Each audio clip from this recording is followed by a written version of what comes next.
তবে ওই ফয়সালার পরে যে কাজটি আমাদের করা লাগবে সেটি হলো ইযা জাআ নাসরুল্লাহি ওয়াল ফাত।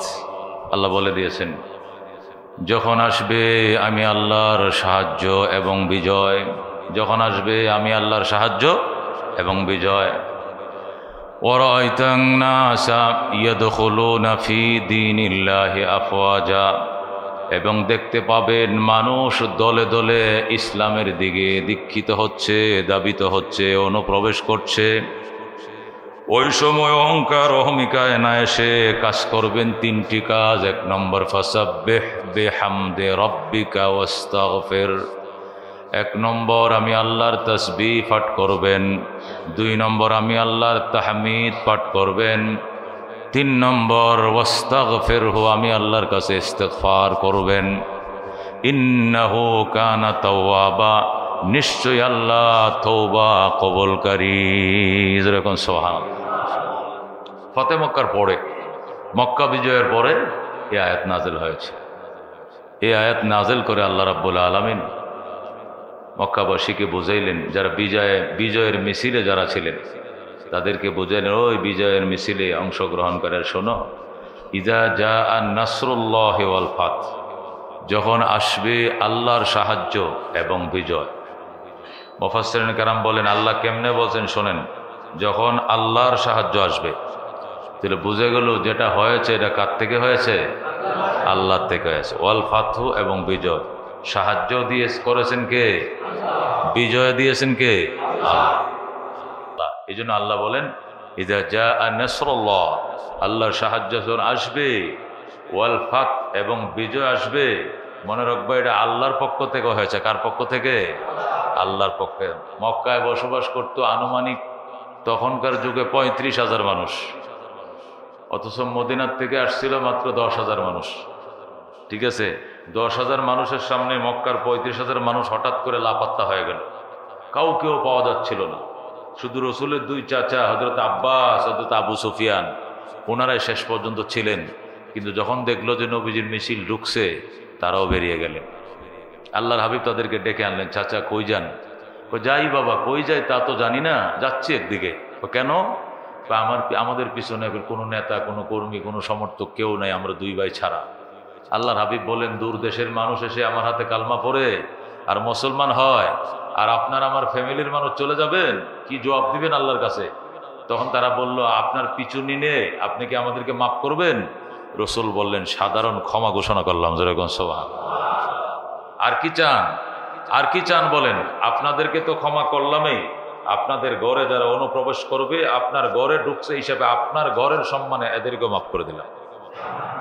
এইভাবে আল্লাহ রাব্বি সাধারণ ক্ষমা ঘোষণা করছেন। তখন তারা দলে ঢুকে গেল।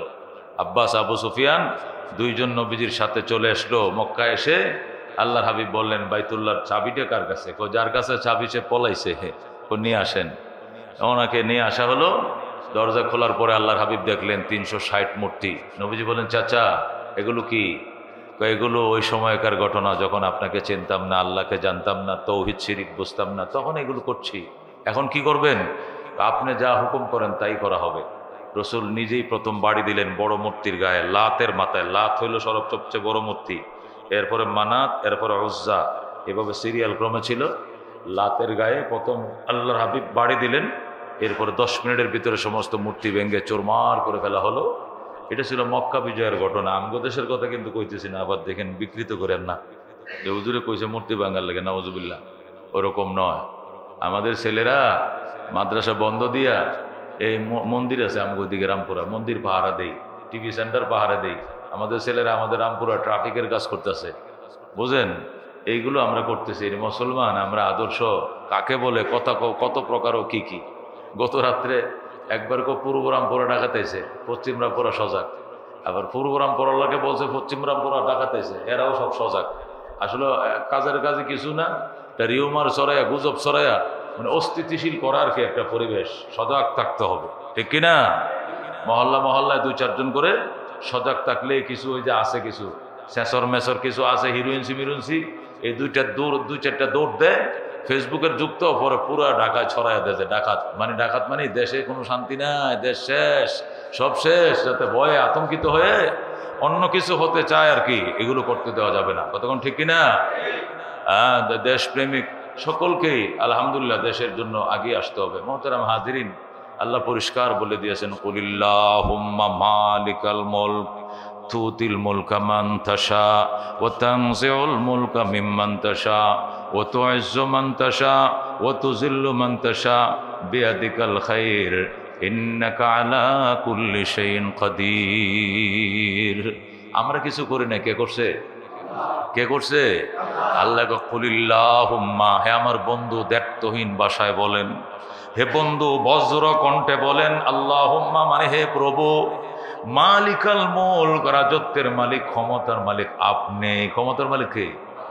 ক্ষমতার মালিক আপনি। তুলতিল মুলকা মান তাশা তুতিল মুলকা মান তাশা, যাকে চান আপনি ক্ষমতা দেন। ক্ষমতা কে দেয়? ও তানজিউল মুলকা মিম্মান তাশা, ক্ষমতা কেড়ে নেন যার থেকে আপনি চান, এখানে অন্য কারো হাত নাই। ও তুইজ্জু মান তাশা, যাকে চান সম্মানের আসনে আসান্বিত করেন। ও তুযিল্লু মান তাশা, যারে চান অপমানিত করেন। বিয়াদিকাল খায়র, কল্যাণ অকল্যাণ সব কার হাতে? ইন্নাকা আলা কুল্লি শাইইন কাদির, নিশ্চয়ই আপনি সকল জিনিসের উপরে ক্ষমতাবান। আল্লাহু আকবার। উহুদের যুদ্ধে 3000 কাফের ছিল, 1000 মুসলমান ছিল। তো ওখানে মুসলমানরা অনেক মাইর খাইছে। প্রায় 70 জন সাহাবী উহুদের ময়দানে শাহাদত বরণ করছেন।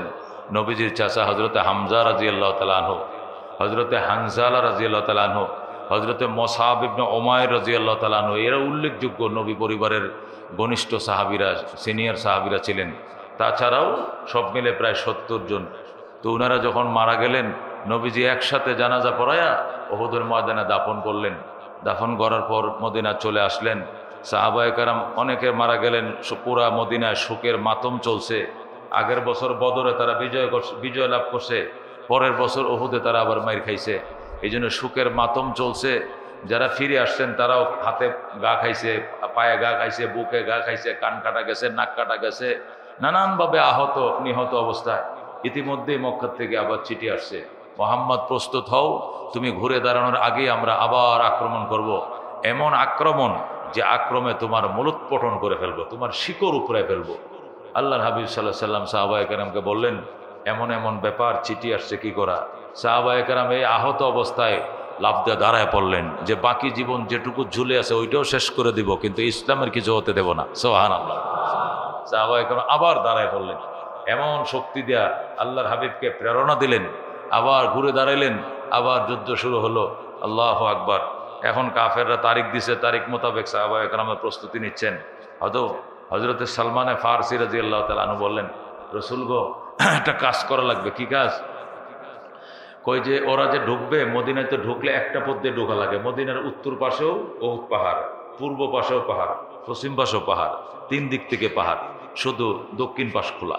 এদিকেও পাহাড় উহুদ, এদিকেও পাহাড়, ওদিকেও দক্ষিণ পাশে খোলা। এদিক দিয়ে মদিনায় ঢোকা লাগে, ওদিক থেকে বের হওয়া লাগে। 3 দিক থেকে ইউ টার্ন দিয়ে রাখছে এভাবে।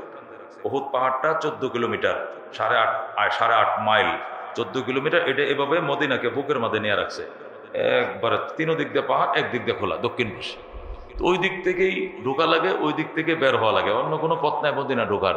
সালমানে ফারসি রাদিয়াল্লাহু তাআলা আনহু বললেন, ইয়া রাসূলুল্লাহ, আমার বাড়ি তো ফারসে, তো আমার তো বয়স, উনি যখন মুসলমান হয়েছে তখন ওনার বয়স হলো 130 বছর, কেউ লেখছে 230 বছর। সুবহানাল্লাহ। তো 230 বছর বয়সে মুসলমান হয়েছে। এরপরে আরো মুসলমান হওয়ার পরে উনি 90-95 বছর বেঁচে ছিলেন। বিশাল ব্যাপার। কেউ বলছে 130 বছরে মুসলমান হয়েছে। আচ্ছা, যা হোক।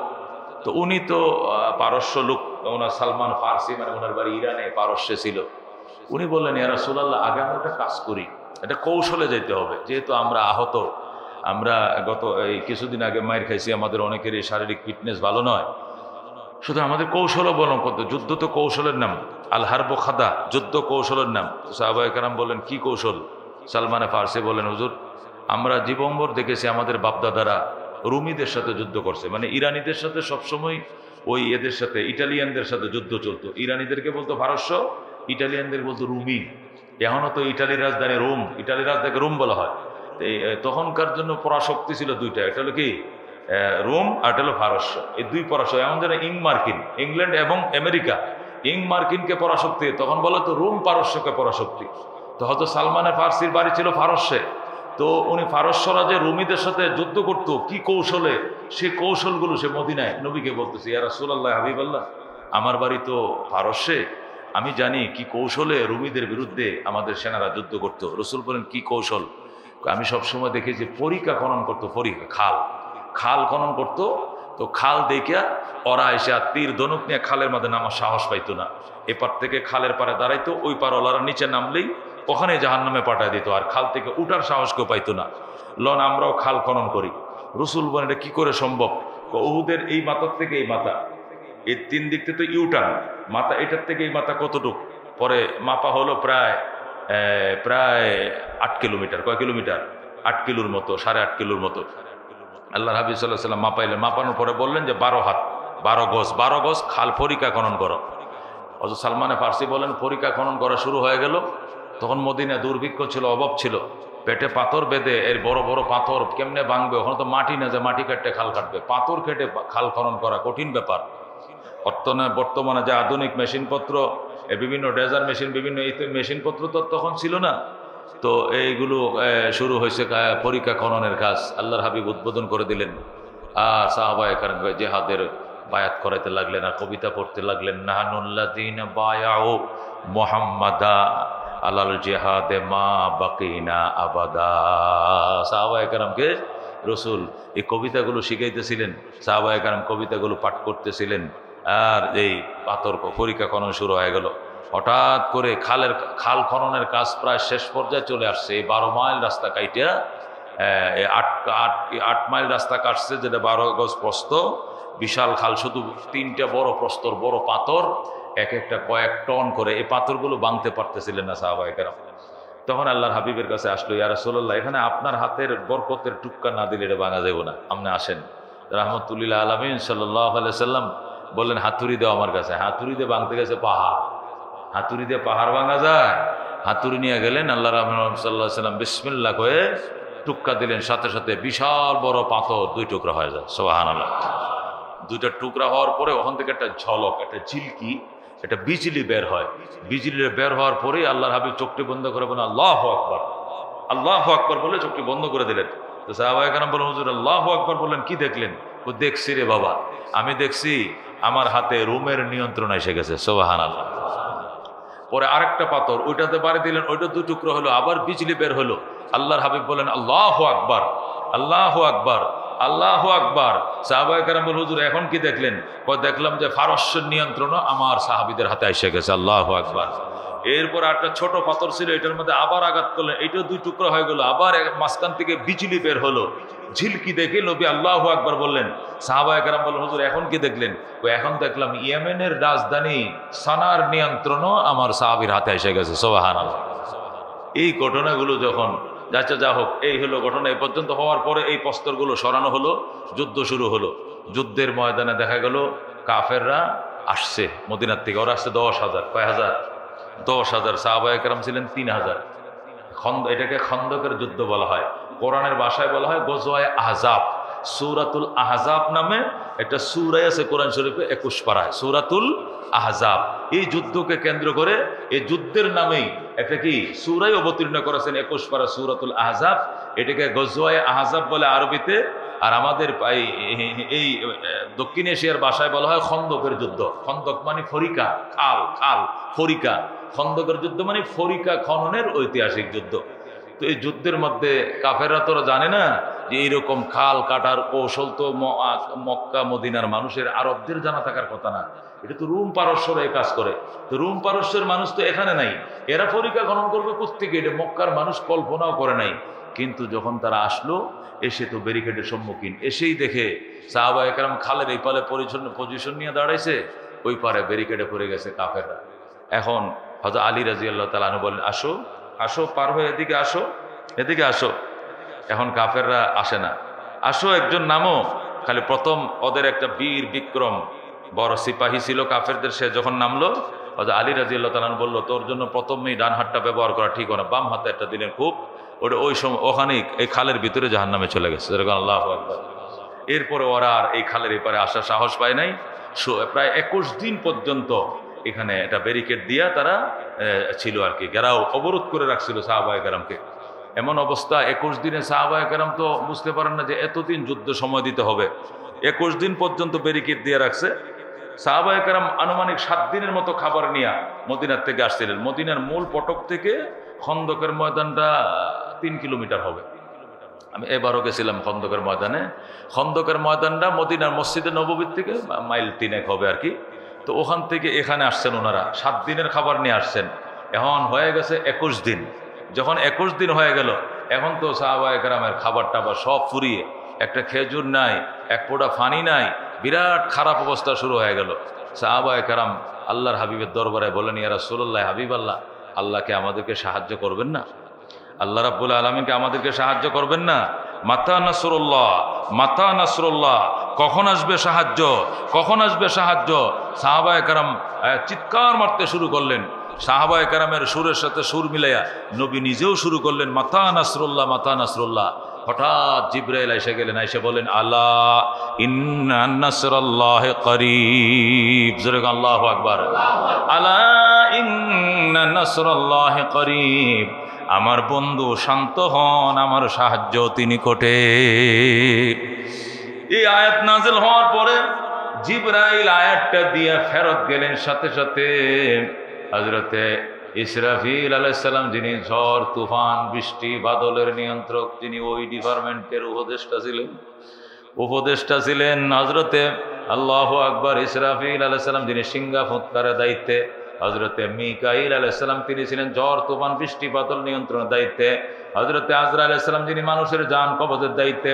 জিবরাইল আলাইহিস সালাম, যিনি আল্লাহর পক্ষ থেকে খবরাখবর রসুলগণ, নবী রসুলগণের কাছে পৌঁছানোর দায়িত্বে ছিলেন, প্রধান দায়িত্বশীল 4 জন ফেরেশতা। হযরতে জিবরাইল আলাইহিস সালাম আয়াত পৌঁছায় দিয়ে গেলেন। উনি আল্লাহর দরবারে পৌঁছার সাথে সাথে হযরত মিকাইলের নেতৃত্বে বিরাট বড় তুফানের বাহিনী, আল্লাহু আকবার। হঠাৎ করে মদিনার আকাশে মেঘ জমে গেল। মক্কা মদিনার মানুষ বছরে একবার বৃষ্টি দেখার অভ্যাস তাদের নাই। যে দেশে বছরে 2 বছর 3 বছর একবার বৃষ্টি হয়, ওই দেশে আকাশটা যখন অন্ধকারাচ্ছন্ন হয়ে গেল, আমাবস্যার মতো অন্ধকারে চেয়ে যেতে শুরু করলো। বিজলি আর আকাশের গর্জন শুরু হয়ে গেল। হঠাৎ করে তুফান আসা শুরু হলো।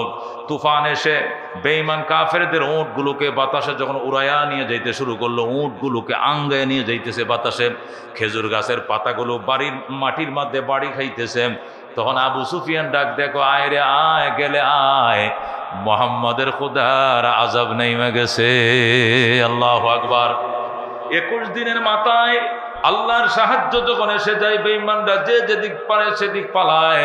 আল্লাহর পক্ষ থেকে বৃষ্টি, খালের এই পারে হয় রহমতের বৃষ্টি, যেখানে এক ফোঁটা পানির জন্য সাহাবায়ে কেরাম হাহাকার ছিলেন, এরা এই পাশে বসে হান্ডি পাতিল পানি দিয়ে ভরে ফেললেন। ঢালাও বৃষ্টি হয়েছে ওই পারে, আর ঝড় হয়েছে ওই পারে।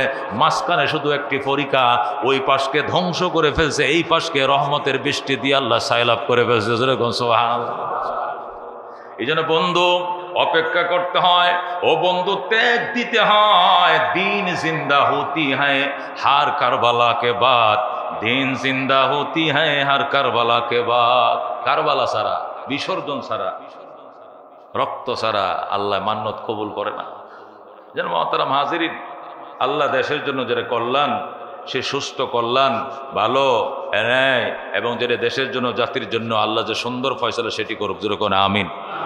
মহতারাম হাজিরিন, আল্লাহ রাব্বুল আলামিনের দরবারে অসংখ্য শুকরিয়া। আল্লাহ রাব্বুল আলামিন আমাদেরকে এই ফিতনা ফাসাদের জামানায়ও হাজার অপরাধী আমাকে বানায় না, এই জন্য তোমার পবিত্রতা বর্ণনা করে তুমি আমাকে এই কলঙ্ক থেকে পবিত্র রাখো। যেরকম সুবহানাল্লাহ। এরপরে ফাসাব্বিহ বিইসমি রাব্বিকা ওয়া বিইসমি রাব্বিকা ওয়াস্তাগফিরহু। ফাসাব্বিহ বিইসমি রাব্বিকা ওয়াস্তাগফিরহু, তোমার রবের নামে তাসবিহ পাঠ করবা আর ওয়াস্তাগফিরু, ইস্তিগফার করবা। আল্লাহ, আমার যদি কোনো ভুল হয়ে থাকে, আমার যদি কোনো ভ্রান্তি হয়ে থাকে, আমার কারণে যদি কোনো কারো ক্ষতি জানমালে কোনো ক্ষতি হয়ে থাকে, আবেগে অনুরাগে, আল্লাহ এটার জন্য তোমার কাছে ক্ষমা প্রার্থী। আল্লাহর কাছে ক্ষমা চাও। আল্লাহ বলেন এই অবস্থায় যদি ভুল ত্রুটি হয়, ইন্নাহু কানা তাওয়াবা, আল্লাহর কাছে ক্ষমা চাইলে আল্লাহ তওবা কবুল করে, তওবা কবুল করে নেবেন। যেরকম সুবহানাল্লাহ। এই জন্য বন্ধু, ও বন্ধু, বিজয় তো আল্লাহ দেখে দেয়। বিজয় কে দেয়? আল্লাহ দেয়। মানুষের দিলের তামান্না, মানুষের দিলের আকাঙ্ক্ষা আল্লাহ আজ নয় কাল পূরণ করেন। কতক্ষণ ঠিক কিনা? আমাদের প্রতি আকুল আবেদন, আল্লাহর প্রতি আমরা মনোনিবেশ দিব, আল্লাহর কাছে তওবা করব, আল্লাহর কাছে ইস্তেগফার করব। রহমতুল্লিল আলামিন মক্কার সাবিরা আল্লাহ নবীর হাতে দেওয়ার পরও আল্লাহ নবী বলছিলেন তোদেরকে মাফ করে দিলাম। কোন অবস্থাতেই কোনো সংখ্যালঘুর বাড়ি ঘরে যেন আক্রমণ না হয়, নিজের উদ্যোগে পাহারা দিব। আজকে 3 দিন পর্যন্ত রাসূল পাহারা বসাইলেন। প্রতিদিন কি বসাইলেন? পাহারা বসাইলেন। হঠাৎ করে হাদিসের মধ্যে আছে, মুসলিম শরীফের হাদিসে আছে, হঠাৎ করে সংবাদ আসলো মদিনায় ডাকাত ঢুকছে। ডাকাত হঠাৎ সংবাদ আসলো মদিনায় ডাকাত ঢুকছে। ওই দিন আমি হাদিসটা পড়াইছি মুসলিম শরীফে। তো আল্লাহ হাবিব সাল্লাল্লাহু আলাইহি সাল্লাম যে ডাকাত ঢুকছে, তো হুজুর গরমের দিন, তো তখন তোর এসি আর ফ্যান ছিল না, হুজুর উদ্দে গায়ে শুয়েছিলেন, মানে গায়ে কোনো কাপড় ছিল না। নিচে যে কাপড়টা পরতেন ওই সময় যেটা পরতেন হয়তো লুঙ্গি ছিল নাকি কি ছিল, তো ওই লুঙ্গি বা ওই পরনের কাপড় ছিল, নাভির থেকে ঢাকা ছিল, নিচে কাপড়টা ছিল, গায়ে কোনো কাপড় ছিল না। এটা কাপড় পরারও সময় তিনি না নিয়ে শুধু বললেন যে একটা তরবারি দাও আমাকে। রাসূল একটা তরবারি নিয়ে বেরিয়ে গেলেন। গোটা রাজপথে রাউন্ড দিয়ে এসে বললেন, মা জিদু ইল্লা বাহারা, আমি তো কিছুই পাইলাম না, যায় দেখছি পানি। পানি মানে ময়দান পরিষ্কার, এর তো মানে আমি কিছুই পাই নাই। অর্থাৎ আল্লাহর হাবিব সাল্লাল্লাহু আলাইহি ওয়াসাল্লাম যে কত দুঃসাহসিক ছিলেন, কত বড় সাহসী ছিলেন, এটা প্রমাণ করার জন্য ওই সুজাতুন নবী সাল্লাল্লাহু আলাইহি ওয়াসাল্লাম নবীজির বীর বিক্রমতা এটার পরিচয় দিতে গিয়ে ওই সাপ্তাহের মধ্যে ওই হাদিসটা আনছে যে হঠাৎ একদিন মদিনার মধ্যে ডাকাত ঢুকছে, একটা সংবাদ আসলো। তো আল্লাহর হাবিব বললো যে তোমরা থাকো, আমি যাইতেছি। সাহাবায়ে কেরাম বললেন, হুজুর আপনি সেফ থাকেন, আমরা যাই, কোন দিক দিয়ে ডাকাত আসছে আমরা দল বেঁধে যাই। রাসূল তোমরা থামো, আমি যাইতেছি। সাহাবীদেরকে পিছে রেখে রাসূল আগে চলে গেলেন, যায় তরবারি নিয়ে ঘুরে অনেকক্ষণ পরে সাহাবায়ে কেরাম তো টেনশন করতেছেন কি জানে ডাকাতের কবলে রাসূল পড়লেন কিনা। রাসূল তো আমাদের জীবনের চেয়েও দামি, কিন্তু একটু পরে আল্লাহর হাবিব তরবারি হাঁকিয়ে এসে বললেন যে কিছুই পাইলাম না, সব ফাঁকা পাইছি। দুরু এ তো হুদাই বাউতাবাজি, এগুলো ডাকাতে এনে ঢুকবে। আল্লাহর হাবিব বেঁচে আছে এখন, হুজুর এখন আল্লাহু আকবার। ছিলাম যখন আল্লাহর হাবিব সাল্লাল্লাহু আলাইহি ওয়াসাল্লাম বলেছিলেন যে আমি পাথর ভাঙ্গার টাইমে দেখলাম যে ফারস্য আমার হাতে চলে আসছে, আর একটা পাথরে আঘাত করার পরে দেখলাম যে রোম আমার হাতে চলে আসছে, আর একটা পাথর ভাঙ্গার পরে দেখলাম যে ইয়েমেনের রাজধানী সানা আমার নিয়ন্ত্রণে। তখন মদিনায় ইহুদিরা কয়, দেখ মুহাম্মাদে ভাত খাইতো নুন নাই, আবার এতটি বড়ই লইছে। বুঝেননি? ভাত খানোর নুন নাই, আবার বড়ই খাবো কি দিয়া। তার মানে কি জানেন? অর্থাৎ আদার ব্যাপারী জাহাজের খবর লয়, এমনটা বুঝাইছিল আর কি। যাদের পেটে পাথর বাঁধা, একবেলা পেট ভরে খাওয়ার মতো সামর্থ্য যাদের নাই, ওরা স্বপ্ন দেখে রোম পারস্য দখল করবে, এই বলে পুরা মদিনার মধ্যে তারা ডাকডোল পিটাতে শুরু করে। শুনছস রে তোরা কি? মুহাম্মদ তো কয় তাদের হাতে নাকি চলে আসবে, তার সাহাবীদের হাতে নাকি রোম পারস্য চলে আসবে। মুহাম্মদ তো রিউমার ছড়িয়ে দিছে, কয় কি? কয় ইয়েমেন নাকি তারা অচিরে দখল করবে, আদার ব্যাপারে জাহাজের খবর লয়। এই বলে বলে যখন সাহাবায়ে কেরামের বিরুদ্ধে কুচ্ছা রটানো হচ্ছিল, তখন আল্লাহ তাআলা এই আয়াত নাযিল করেছিলেন, কুলিল্লাহুম্মা মালিকাল মুলক তুতিল মুলকা মান তাশা ওয়া তানজিউল মুলকা মিম্মান তাশা ওয়া তুইজ্জু মান তাশা ওয়া তুযিল্লু মান তাশা বিয়াদিকাল খায়র ইন্নাকা আলা কুল্লি শাইইন কাদির। যেরকম আল্লাহু আকবার। এ মুসলমান, এটাকে কোনোদিন কেউ কল্পনা করছে পচা শামুকেও পা কাটে? কথা কোন ঠিক কিনা? পচা শামুকে পা কাটে, এটা হতে পারে। এই জন্য আমরা এখন যারা আসছি, আমাদেরকে আল্লাহ যাদের সুবিধাজনক অবস্থা আল্লাহ যাদেরকে করে দিয়েছে, আমরাও সর্বময় ক্ষমতার মালিক আল্লাহকে আমরা কি রাখবো? সবসময় স্মরণে রাখবো। আল্লাহ বলছেন ফাসাব্বিহ বিইসমি রাব্বিকা ওয়াস্তাগফিরহু, আপনার রবের তসবিহ পাঠ করবেন, তাহলে আপনি কলঙ্ক মুক্ত থাকবেন, এবং ইস্তিগফার করবেন, তাহলে কলঙ্ক আপনার ঘরে আর প্রবেশ করবে না। ইন্নাহু কানা তাওবা, নিশ্চয়ই তিনি তওবা কবুলকারী, নিশ্চয়ই তিনি তওবা কবুলকারী। মুহতারাম হাজিরিন, ফালা মুদিল্লা লাহু ওয়া মান ইউদ্লিলহু ফালা হাদিয়া লাহু ওয়া নাশহাদু আন লা ইলাহা ইল্লাল্লাহু ওয়াহদাহু লা শারীকা লাহু ওয়া নাশহাদু আন্না সাইয়্যিদানা ওয়া মাওলানা মুহাম্মাদান আবদুহু ওয়া রাসূলুহু। أما بعد فأعوذ بالله من الشيطان الرجيم. بسم الله الرحمن الرحيم. إذا جاء نصر الله والفتح ورأيت الناس يدخلون في دين الله أفواجا فسبح بحمد ربك واستغفر إنه كان توابا. وقال رسول الله صلى الله عليه وسلم اتق دعوة المظلوم فإنه ليس بينها وبين الله حجاب. صدق الله المولانا العظيم وصدق رسوله النبي الكريم ونحن على ذلك لمن الشاهدين والشاكرين والحمد لله رب العالمين. اللهم صل على محمد وعلى آل محمد كما صليت على إبراهيم وعلى آل إبراهيم إنك حميد مجيد. اللهم بارك على محمد وعلى آل محمد كما باركت على إبراهيم وعلى آل إبراهيم إنك حميد مجيد. رہے میرے مسکن حوالے کعبہ بنے میرے مدفن دیار مدینہ بلغ العلا بکمالہ کشف الدجى بجمالہ حسنت جمیع خصالہ صلو. جاگنا ہے جاگ لو افلاک کی سایہ تلے حشر تک سونا پڑے گا قبر کی سایہ تلے. بلغ العلا بکمالہ کشف الدجى بجمالہ حسنت جمیع خصالہ صلو علیہ وآلہ. محبت شد لا الہ الا اللہ لا الہ الا اللہ لا الہ الا اللہ لا الہ الا اللہ لا الہ الا اللہ محمد رسول اللہ صلی اللہ علیہ وسلم. মুআজ্জাজ মুকাররম মুসল্লিন کرام, আল্লাহ রাব্বুল আলামিনের দরবারে অসংখ্য শুকরিয়া. রাব্বুল আলামিন ভরপুর ফিতনা এবং ফাসাদের জামানায়ও আমাদেরকে সুস্থ রেখেছেন. আজানের পরে তার ঘরে আগে বাগে হাজির হওয়ার সুযোগ দিয়েছেন. শুকরিয়া তান বলে আলহামদুলিল্লাহ. কঠিন সময় অতিক্রান্ত করছি আমরা, কম বেশি সবাই জানি. তামাম দুনিয়াতে, বাংলাদেশ শুধু না, তামাম দুনিয়াতেই বেঈমান কাফেররা মুসলমানদেরকে, ইসলামকে দুনিয়ার থেকে নিশ্চিহ্ন করার জন্য গভীর ষড়যন্ত্রে লিপ্ত. এর মধ্যে দেশীয় দাঙ্গা হাঙ্গামাও আমরা আক্রান্ত